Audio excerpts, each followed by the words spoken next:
अमरावती शहरातून एक धक्कादायक बातमी समोर आली आहे। राजापेठ पोलीस ठाणे हद्दीतील एका कॅफेवर पोलिसांनी छापा टाकत अश्लील कृत्य करणाऱ्या तरुण तरुणींना ताब्यात घेतले आहे। अमरावतीतील राजापेठ पोलीस ठाणे हद्दीत येणाऱ्या डी-मार्टच्या मागील बाजूस असलेल्या एका कॅफेमध्ये दुपारच्या सुमारास पोलिसांनी अचानक छापा टाकला।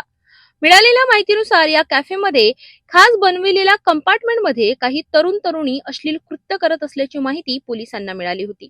या माहितीच्या आधारे महिला सेल निरीक्षक दीप्ती ब्राह्मणे यांच्या नेतृत्वाखाली पोलीस पथकाने ही कारवाई केली। छाप्यामध्ये सुमारे 5 ते 6 विद्यार्थी तरुण तरुणी संशयित अवस्थेत ताब्यात घेण्यात आले असून त्यांना राजापेठ पोलीस ठाण्यात आणण्यात आले। या प्रकरणी संबंधितांवर कायदेशीर कारवाई करून कॅफे व्यवस्थापक आणि मालकाचीही चौकशी केली जात आहे।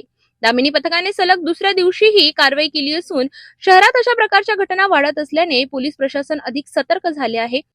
यापुढेही अशा ठिकाणांवर कठोर कारवाई करण्याचा इशारा पोलिसांनी दिलाय। तर अमरावतीत पुन्हा एकदा कॅफेच्या आडून सुरू असलेल्या अश्लील प्रकारांवर पोलिसांनी कारवाई केली आहे। यापुढेही अशा प्रकारांना आळा बसणार का हे पाहणं महत्त्वाचं ठरणार आहे।